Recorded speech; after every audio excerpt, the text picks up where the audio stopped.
I'm all in altcoins, which is either completely stupid or I'm going to be called lucky within 1 year. In this video, I reflect on my decision and I'm going to discuss why I think it's either going to be stupid or lucky. Let's get started. Before we continue, I know that you're so, engaged with the content that you're usually providing comments on my health, which is fine. And as you can see, I've got a little eye infection. I know what to do with it. I'm completely fine. I can share my aura data that my sleep is also going fine. So I'm not tired. I'm doing great. It's just a little eye infection that we get used to or that we can fix. So that's completely fine. And now, in theory, with the altcoin portfolio, it would have been an absolute great move if this cycle has been playing out the same as the previous cycles, as we often revert to the 4-year cycle as a reference of investing into those markets. But hey, investing is again showing us that it's not as simple as it might look like. Well, for Bitcoin it might be, for altcoins it's not. And as we all know, in hindsight, it's not the case that it has been the best decision of going all in back in the summer of 2024. The markets are completely different than the previous cycles, and that is primarily due to macroeconomic factors. And I've got a choice, which is that I can just walk away from the portfolio. Most of the KOLs are not really showing their losses. Most of them are just only showing the actual wins and delete the losses. But I decided to not do that because that's just not my cup of tea. We are having a wonderful team here building multiple enterprises. We've got a liquid fund, we've got a venture capital, we've got the podcast with some very big names. So we continue to show the altcoin portfolio to show you a real progress of what it can do and how difficult it actually is to have this portfolio and to trade it. So as we can see, the portfolio, if we're looking to get upside, you also need to accept the downside, which in this case, if we look at the altcoin chart versus Bitcoin, it's still trending down. We continue to have lower valuations, which means that it's still a bear market at this point, which is okay. We went all into the altcoins in the summer of last year, and that has resulted into the drawdown against the US dollar. Well, in general, the markets have been correcting, which isn't weird that we're also down a lot. So if we look at the markets and if we look at the first quarter of this year, then we can see that Ethereum has been losing more than 50% in a quarter. It used to be the big quarter where altcoins were going to blow off based on the previous cycles. But as an actual outcome, we've seen a 50% correction on the biggest or the second biggest asset in the space that is not really pushing forward altcoin portfolios. So that is testing everyone. That's testing me. That tests my faith in the portfolio, especially when you have the responsibility of having a public portfolio. The case is that I might not be managing your portfolio, but all of you are still looking at me for the decisions that I make. So it's not strange to expect that people are building their portfolio based on what I do. So in hindsight, it would be way better to go into a portfolio later in the cycle. It would have been way better to go into a portfolio with less risk involved. But during that moment, I actually based my theory on the information that I had, and with that information, I tried to do the best as I could. And with the data that I have right now, I'm doing the exact same. Every time when I get into such a moment, I'm going to try to do the best decisions or make the best decisions for my portfolio. So that brings me to the question, which is, am I completely stupid for being 100% in altcoins? Or the better question is, if fundamentally nothing has changed, are you going to be selling the assets at these price levels? And the example that I wanted to bring is optimism, which has dropped so much, but has grown so much fundamentally that there is a big gap between the fundamental progress of a project and the market price at this point, which, as we can see, the current valuation of Optimism is way below my initial investment. And that can also be said for smaller coins like Wormhole. I really need to zoom in into the chart to actually see what's happening. But historically speaking, I've wondered myself these questions as well during the period of 2019 and 2020, which I basically had the first cycle of 2017. I survived the entire bear market in 2018 as I went full time on the 1st of January 2018. And then at the end of 2019, I didn't really like everything that's happening in the space. I didn't know whether crypto was actually going to survive. So I invested into some coins during that period. And what was the outcome? Well, they dropped 70% in a matter of 1 to 2 months. I was lucky. It took only 2 months. And then it truly reversed Uno card and went ballistic all the way up, which is kind of the same as what we are expecting here. And the upside that I made with those coins was that I actually staked them. So I had a passive return and I increased that passive return through staking those assets. But given the fact that macroeconomic factors are moving the markets, it's increasing the complexity of investing into altcoins, which I believe is going to have large groups of people not making money out of this cycle. So given this, given the fundamental growth, I'm going to remain into my positions as I think that we are in a process of bottoming out. And that's why I wanted to bring some charts to basically reflect on the buying decisions, knowing what we did back then, and also seeing what the actual valuation is going to be if we reach those valuations again. Let's start analyzing the coins that we have in our portfolio and the decisions that we made of buying them from that exact moment and why we were buying them, if it's still valid, knowing what happened in hindsight. It's super easy to say, I bought there, it went down 70%, it's a bad decision. It might be, but it's not the entire story, as there is a lot of nuance that you need to add to it.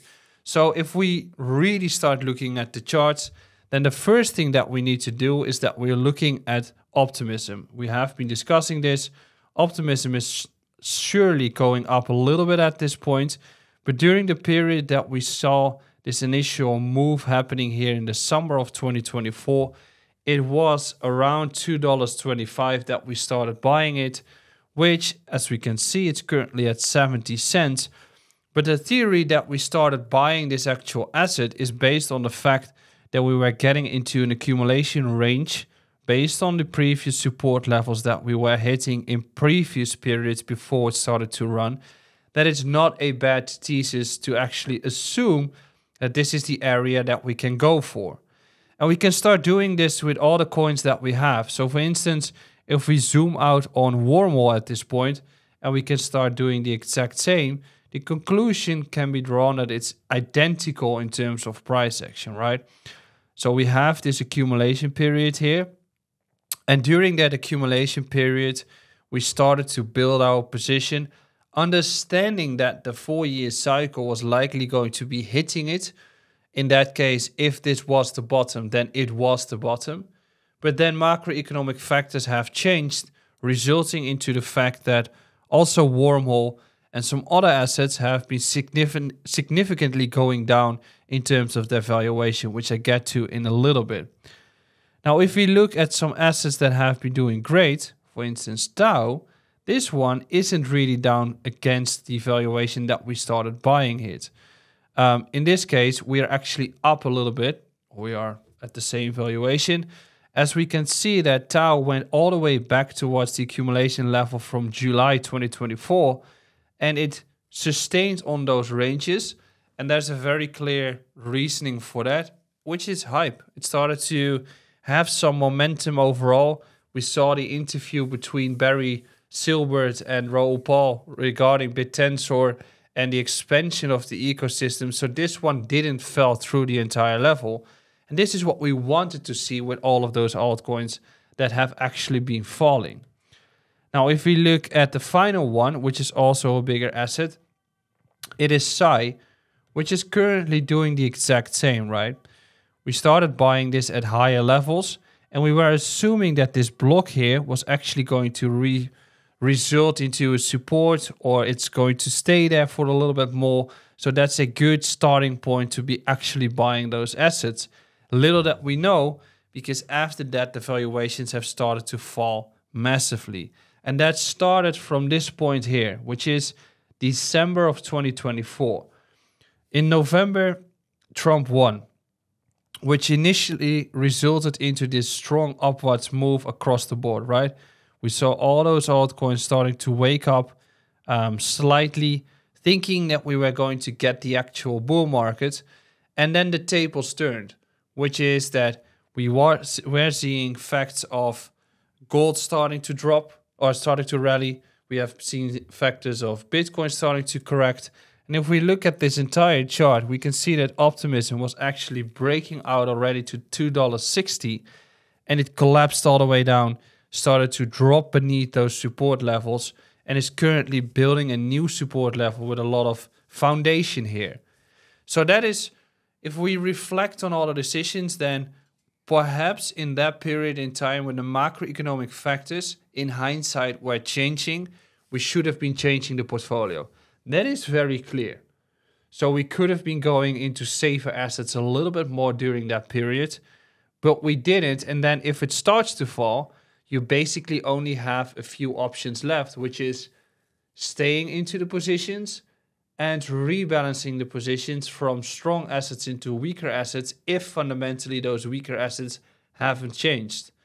So if we go back towards the initial level of $2.25, where we started buying optimism, we are actually going to be $1.50 up from here, which is more than a 3x. And then if we start looking at the portfolio, the first initial investment price for optimism was $2.25. If we go back to that range, then we are back towards 27K. So then based on the investment valuation that we did, we already yielded ourselves a return in that period that we were starting to fall down.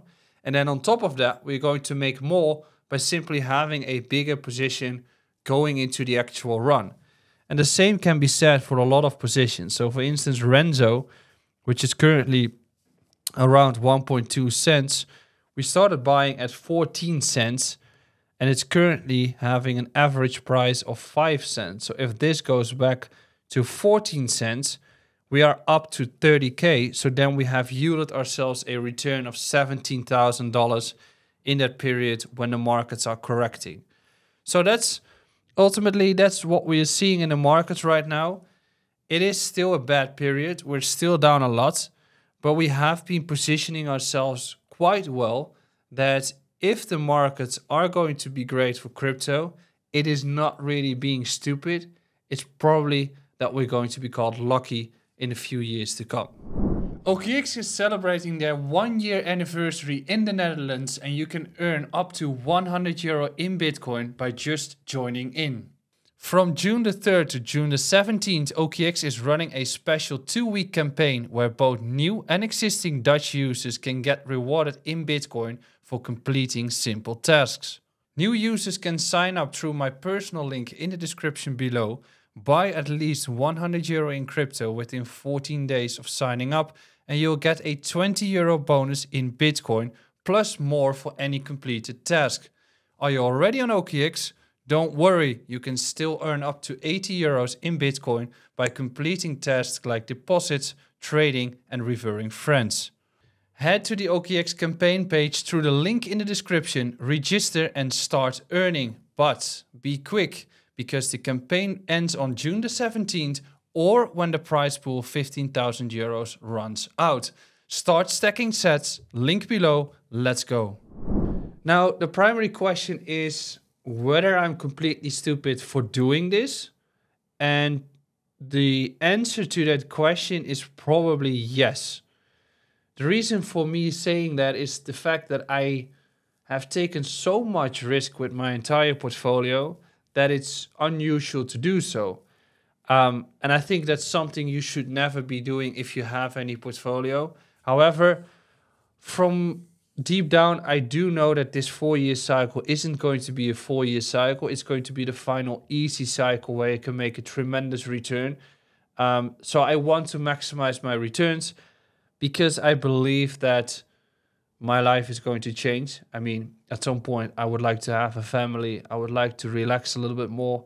And then I'm not going to take this risk at all. So this is the moment in time. It's the perfect storm that I'm doing it. And I think it's very similar to the dot-com bubble, where we have seen a massive surge of Web2 companies coming in with tremendous valuations, with 0 users that did do a lot of IPOs, which is currently also happening with crypto. And barely anyone was using the technology, which I think is going to be the same with RWA, DeFi, DePIN, where we can see an explosion as institutions are jumping into the markets. And I think that all in all, some assets are becoming more mature, which happens that it's going to be taking longer cycles, less volatile, which is happening with Bitcoin, which is where Ethereum is transitioning to. So I think that the coming 1 to 2 years will be called the big crypto bubble. And I think that that is the period where you want to maximize your returns because it can be life-changing for yourself. And the fact that I'm still relatively young makes me taking these bets, makes me taking these risks, and I'm happy to do so. And if you enjoy the content, make sure to subscribe beneath. I'll be back with a new update on Sunday. Ciao.